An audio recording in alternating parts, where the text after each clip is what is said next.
Assalamualaikum warahmatullahi wabarakatuh. Perkenalkan, nama saya Hoirul Ifa. Saya dosen program studi akuntansi STIE Widyagama Lumajang. Spesialisasi saya adalah mengajar di bidang ilmu ekonomi. Hal ini tentunya sesuai dengan keilmuan saya. Salah satu mata kuliah yang saya ampu adalah pengantar ekonomi mikro dengan bobot 2 SKS. Ada 14 kali pertemuan dalam satu semester dan 2 kali evaluasi. Adapun deskripsi mata kuliah ini yaitu menguraikan atau menganalisis mengenai perilaku ekonomi individual, baik mengenai perilaku konsumen, perilaku produsen maupun pasar. Materi perkuliahan dimulai dari konsep dasar teori ekonomi, konsep permintaan dan penawaran, serta harga keseimbangan, teori perilaku konsumen, teori produksi, teori biaya, dan keseimbangan perusahaan, baik di pasar persaingan sempurna maupun pasar persaingan tidak sempurna. Adapun kemampuan yang diharapkan dalam mata kuliah ini yaitu telah sesuai dengan capaian pembelajaran lulusan program studi akuntansi dan diturunkan melalui capaian pembelajaran mata kuliah, yaitu yang pertama, menguasai prinsip dasar ilmu ekonomi. Yang kedua, menguasai konsep dan prinsip ilmu ekonomi. Kemudian yang ketiga, mampu membangun dan menampilkan kepribadian yang kuat berdasarkan nilai-nilai spiritual, moral, sosial, dan kultural. Adapun materi pembelajaran pengantar ekonomi mikro meliputi yang pertama, bidang studi ilmu ekonomi. Yang kedua, pola kegiatan perekonomian. Yang ketiga, masalah ekonomi. Yang keempat, permintaan, penawaran, dan keseimbangan pasar. Yang kelima, elastisitas permintaan dan penawaran. Yang keenam, teori tingkah laku konsumen. Yang ketujuh, teori tingkah laku produsen. Yang kedelapan, yakni biaya produksi. Yang kesembilan, yaitu pasar persaingan sempurna. Yang kesepuluh, yaitu pasar monopoli. Yang ke-11 yaitu pasar persaingan monopolistis. Yang ke-12 yaitu pasar oligopoli. Yang ke-13 yaitu penentuan harga faktor produksi. Yang ke-14 yaitu mekanisme pasar dan kebijakan pemerintah. Adapun mode pembelajaran yang saya gunakan yakni menggunakan metode DIA. Yang pertama yakni delivery, yang kedua yaitu interaction, yang ketiga yaitu assessment. Yang pertama yakni delivery. Saya akan menyampaikan materi melalui teori textbook dan dengan referensi karangan buku Samuelson dan Nordaus serta Sadono Sukirno. Selain menggunakan textbook, saya juga memberikan sejumlah case study dengan harapan dapat menambah pengalaman pembelajaran mahasiswa di kelas. Yang kedua yaitu interaction, yaitu bagaimana saya berinteraksi dengan mahasiswa. Saya berinteraksi dengan mahasiswa melalui tanya jawab 2 arah di kelas maupun di luar kelas dengan menggunakan media online dan media offline. Adapun media online yang saya gunakan yaitu e-learning STIE Widyagama Lumajang, Zoom meeting, dan saya juga tidak jarang berkomunikasi dengan mahasiswa di luar kelas menggunakan WhatsApp group. Sedangkan media offline yang saya gunakan yakni dengan berinteraksi langsung dengan mahasiswa di kelas dengan tetap memperhatikan protokol kesehatan COVID-19. Yang ketiga yaitu assessment. Assessment yaitu saya selalu menilai mahasiswa pada setiap pertemuan di kelas melalui tugas dan kuis. Adapun penilaian perkuliahan saya sudah tertuang dalam rencana pembelajaran semester dengan kriteria sebagai berikut. Yang pertama yakni tugas 20%, kehadiran 20%, UTS 30%, UAS 30%. Berikut merupakan cuplikan video mengajar saya. Baik, Assalamualaikum warahmatullahi wabarakatuh. Waalaikumsalam warahmatullahi wabarakatuh.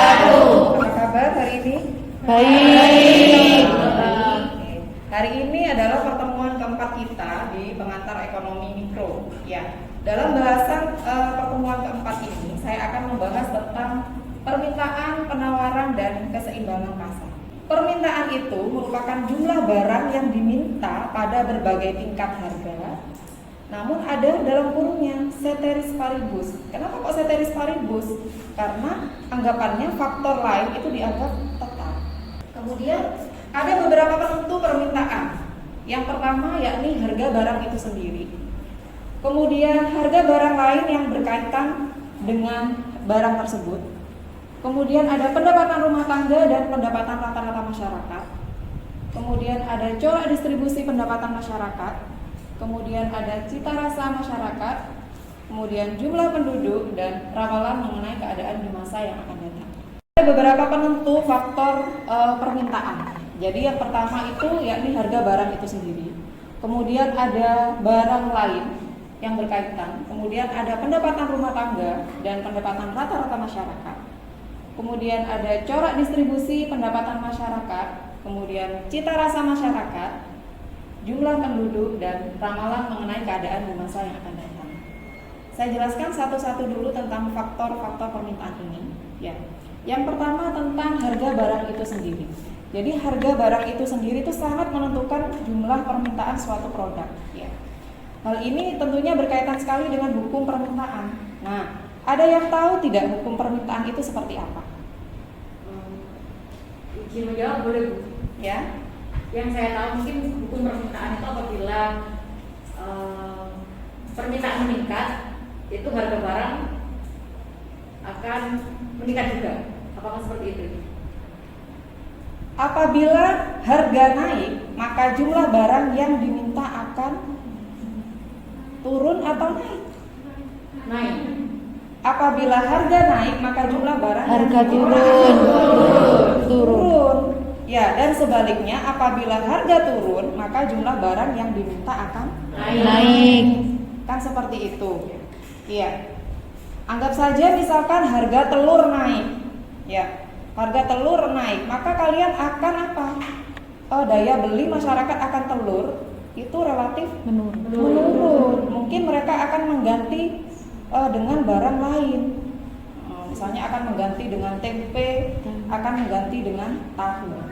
Kemudian ada contoh tentang permintaan di sini. Jadi ada schedule permintaan akan buku tulis pada berbagai tingkat harga. Ya. Ketika harga buku tulis itu sebesar Rp5.000, maka jumlah barang yang diminta sebesar 200. Tetapi ketika harga itu turun sampai ke Rp1.000, maka justru jumlah barang yang diminta akan relatif naik. Ya. Ketika harga itu semakin diturunkan, maka jumlah barang yang diminta akan semakin banyak. Seperti itu. Jadi jika digambarkan, maka kurva permintaan akan buku tulis akan tergambar dengan kurva seperti ini. Jadi kurvanya itu turun miring dari kiri atas ke kanan bawah. Ya. Dari sini bisa dipahami?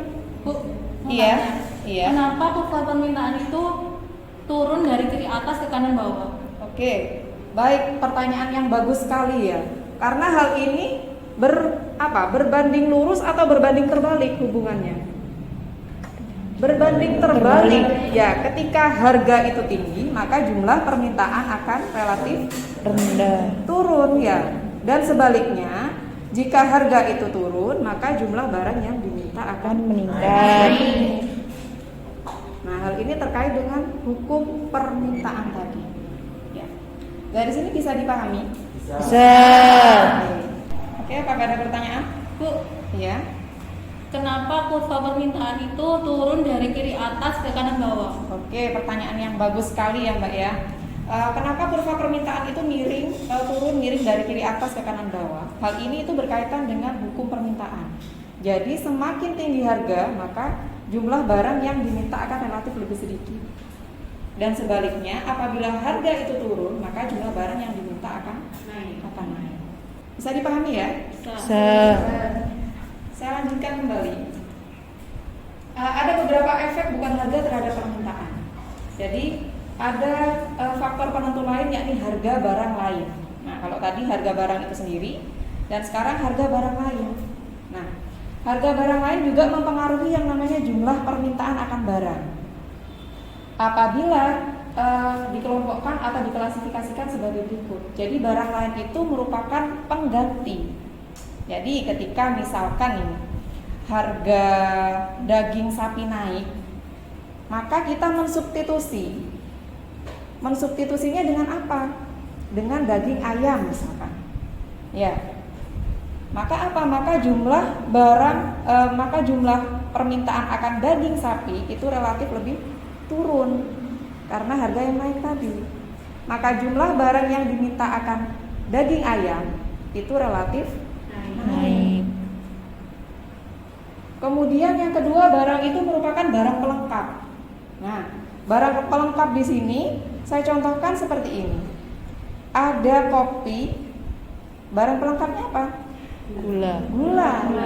Ya, misalkan ketika harga gula itu naik, ya, maka akan diikuti dengan harga secangkir kopi yang naik.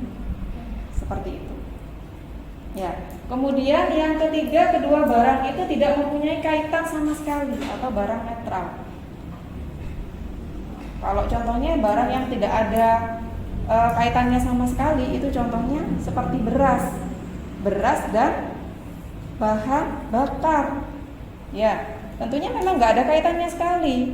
Ya, ketika misalnya harga BBM itu naik, nah dulu kan kita sempat ya harga BBM itu naik, maka akan diikuti dengan harga sembako yang naik. Yang seperti itu. Dari sini bisa dipahami? Oke. Saya lanjutkan kembali. Faktor penentu permintaan yang lain yaitu pendapatan para pembeli. Ya, ketika misalkan pendapatan kita itu naik, maka otomatis daya beli masyarakat akan suatu produk juga akan naik. Ya, belum naik pun kita misalkan ya ada SK mau dinaikkan gajinya atau mau dinaikkan jabatannya. Nah, mau dinaikkan misalkan ini Mbak Hilda mau dinaikkan jabatannya menjadi wakil direktur misalkan. Nah, itu kan baru baru sekedar omongan ya. Nah, itu sudah konsumsinya sudah naik. Ya. Nah, itu maksudnya seperti itu. Ketika misalnya pendapatan itu naik, maka diikuti dengan jumlah permintaan akan barang yang relatif naik. Belum sudah pengen inden mobil baru misalkan ya. Terus pengen beli rumah, ya. Terus mungkin pengen beli berlian dan lain sebagainya. Ya. Dari sini bisa dipahami ya? Bisa. Berdasarkan pada sifatnya, jadi perubahan permintaan yang berlaku apabila pendapatan itu berubah. Kemudian barang itu kita golongkan jadi 4 golongan. Ya, yang pertama itu barang inferior, barang esensial, barang normal, dan barang mewah. Nah, ada yang tahu nggak barang inferior itu apa? Saya Bu. Ya. Barang inferior itu barang yang banyak diminta oleh orang-orang berpendapatan rendah. Contohnya kayak ubi kayu. Oke, benar sekali. Barang yang permintaannya itu tinggi. Karena apa? Barang yang ketika pendapatan masyarakat itu rendah, justru barang itu permintaannya tinggi. Nah, karena mereka beralih. Nah, misalnya mereka nggak bisa beli beras, ya maka mereka akan mengganti konsumsi berasnya menjadi apa? Ubi kayu. Ya, karena pendapatan mereka yang relatif rendah itu tadi. Ya. Kemudian yang kedua barang esensial. Ada yang tahu barang esensial? Iya. Barang esensial merupakan barang yang sangat penting dalam kehidupan masyarakat sehari-hari. Contohnya seperti beras, gula, dan lain-lain. Oke, benar sekali Mbak. Barang yang sangat penting, ya, barang yang sangat penting dalam kehidupan kita sehari-hari, seperti sembako, ya. Itu kan sangat penting, beras, gula, telur itu sangat penting sekali. Terus kemudian ada barang normal. Apa barang normal? Iya. Barang yang apabila mengalami kenaikan dalam permintaan sebagai akibat dari kenaikan pendapatan. Contohnya ada pakaian, sepatu, dan peralatan rumah tangga. Oke, ketika misalnya pendapatan kita naik, otomatis konsumsi akan barang itu juga naik. Nah, ketika misalnya pendapatan kita naik, kita pengen buru-buru beli pakaian branded misalkan ya. Terus kemudian kita juga buru-buru beli sepatu merek ya, misalkan seperti itu. Itu barang normal. Ya, kemudian ada barang mewah. Apa barang mewah? Ya.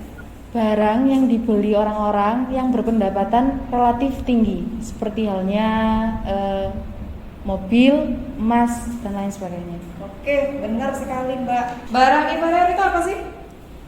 Saya Bu, Ya. barang yang banyak diminta oleh orang-orang berpendapatan rendah. Contohnya seperti ubi kayu. Oke, benar sekali ya Mbak. Jadi barang yang permintaannya itu relatif tinggi ketika pendapatan masyarakatnya itu relatif rendah. Ya, contohnya ubi kayu. Ketika mereka tidak mampu untuk memenuhi konsumsi suatu produk A, misalkan tidak mampu untuk memproduksi beras, maka dia akan mengganti atau mensubstitusi dengan produk sejenis yakni ubi kayu. Ya, seperti itu. Terus kemudian ada barang esensial. Apa sih barang esensial? Saya Bu. Ya. Barang yang sangat penting dalam kehidupan masyarakat sehari-hari. Contohnya seperti beras dan gula. Oke, benar sekali ya. Barang yang sangat penting dalam kehidupan kita sehari-hari. Contohnya kayak sembako ya, gula, kemudian ada beras, telur, dan lain sebagainya. Ya. Terus kemudian ada barang normal. Apa sih barang normal? Saya Bu, Ya. barang normal yaitu apabila barang mengalami kenaikan dalam permintaan sebagai akibat dari kenaikan pendapatan. Contohnya pakaian, sepatu, dan peralatan rumah tangga. Oke, benar sekali. Ya. Terus kemudian sedangkan barang mewah apa sih barang mewah? Ya. Barang yang dibeli orang-orang yang mempunyai pendapatan yang relatif tinggi, seperti emas, berlian, mobil gitu. Ya, benar sekali. Jadi barang yang permintaannya itu tinggi ketika pendapatannya itu tinggi. Ya, contohnya seperti emas, kemudian ada kendaraan, mobil ya, dan lain sebagainya. Dari sini bisa dipahami ya? Saya lanjutkan kembali. Ada beberapa faktor lain yang mempengaruhi permintaan. Yang pertama ada distribusi pendapatan, kemudian ada cita rasa masyarakat, jumlah penduduk, dan ekspektasi mengenai keadaan di masa depan. Ya. Yang pertama tentang distribusi pendapatan.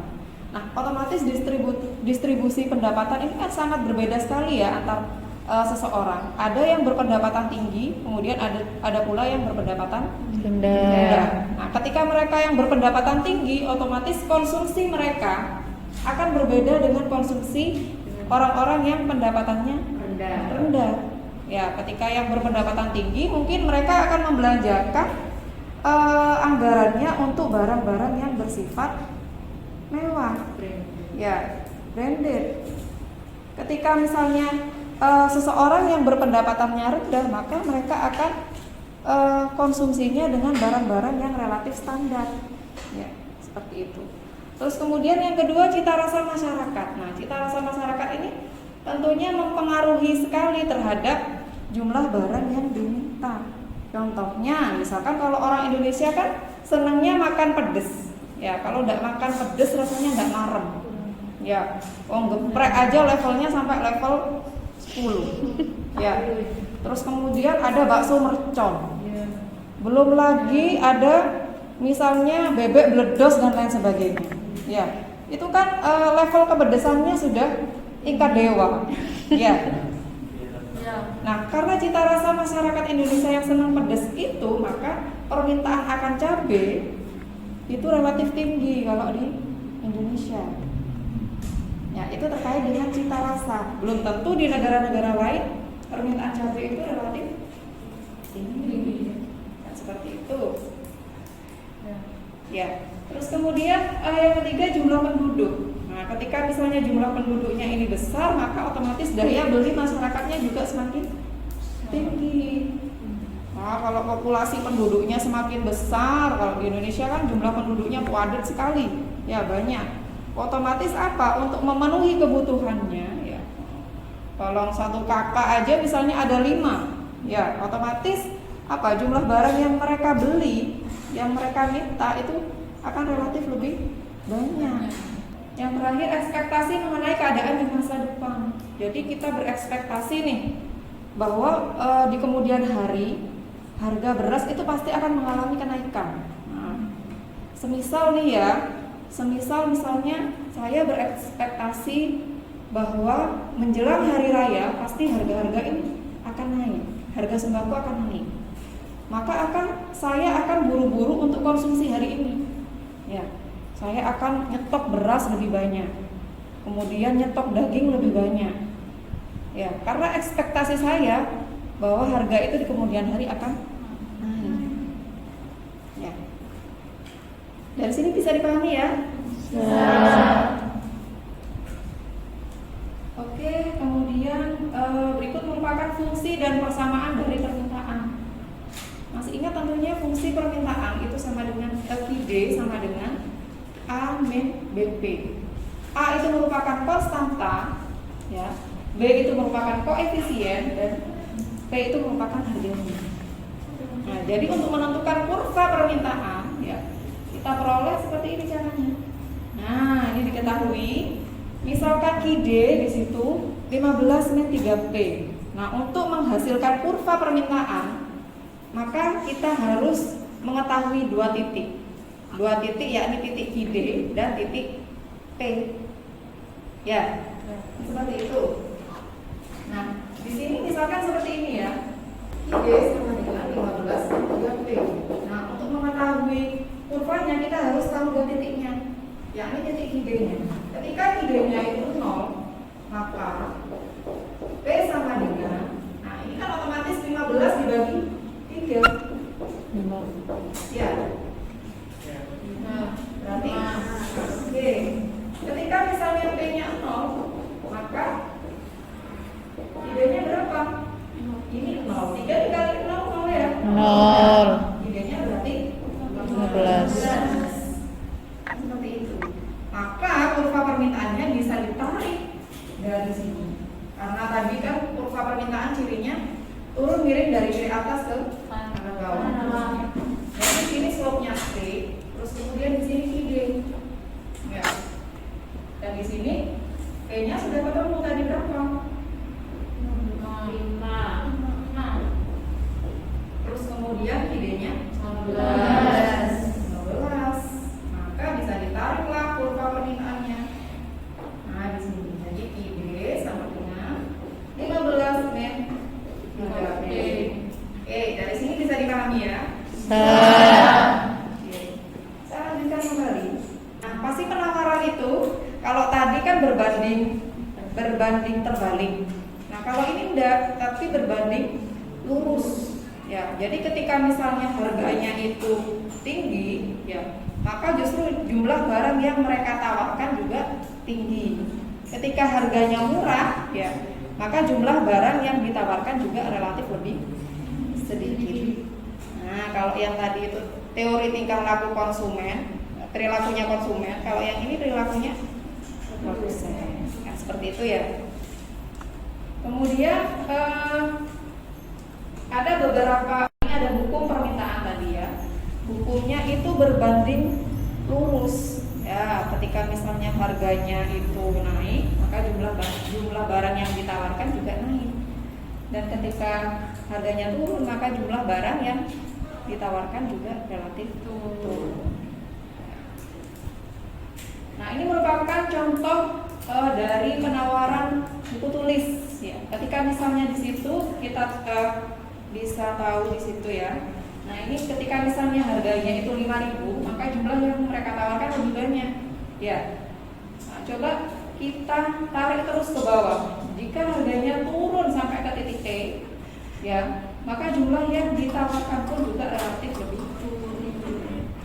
Kemudian jika ditarik ke dalam bentuk kurva, maka akan menghasilkan kurva penawaran. Ya, kurva penawaran itu miring dari kiri bawah. Nah, kiri bawah ke kanan atas. Nah, kalau tadi kan dari kiri atas ke kanan bawah. Ya, kalau yang ini dari kiri bawah ke kanan atas.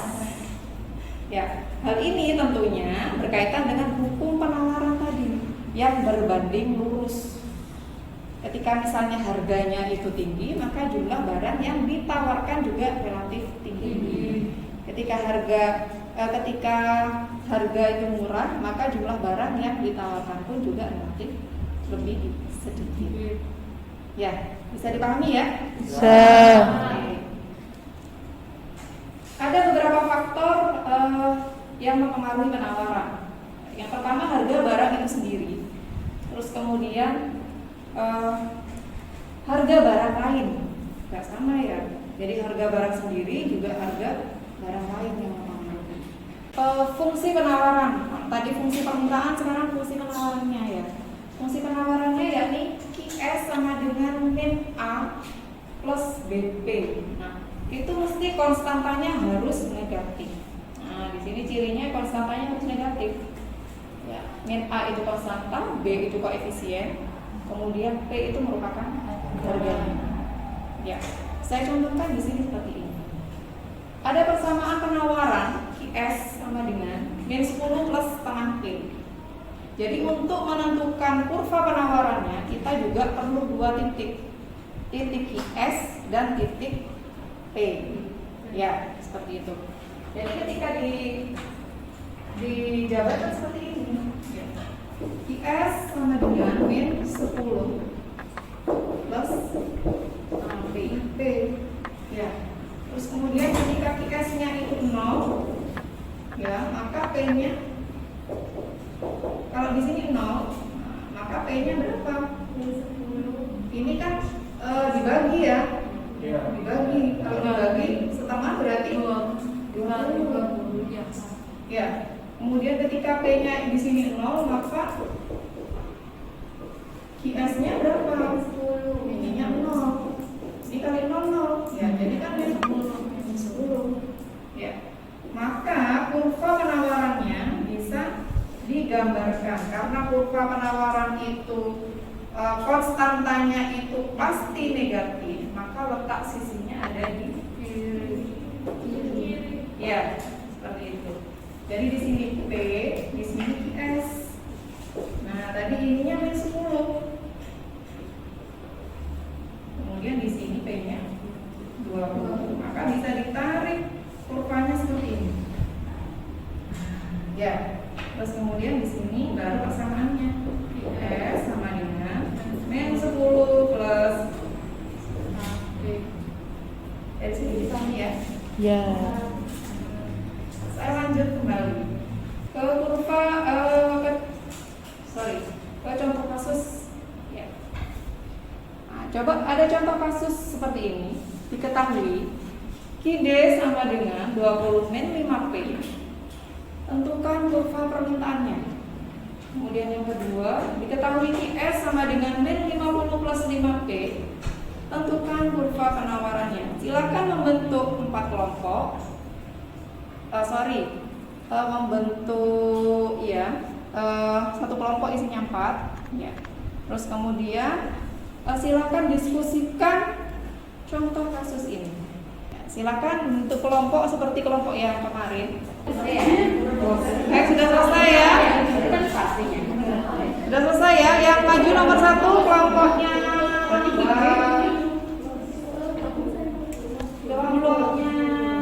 Kelompok sama dengan ya. Oke, aplaus untuk kelompok 4. Sekarang yang soal nomor 2, yuk kelompok 2, silakan kelompok 2. Oke, plus untuk kelompok 2.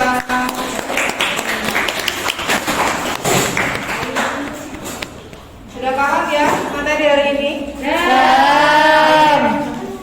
Kita lanjut pada pertemuan minggu depan lagi dengan bahasan tentang masalah ekonomi. Ya, baik. Saya akhiri perkuliahan hari ini. Assalamualaikum warahmatullahi wabarakatuh. Waalaikumsalam.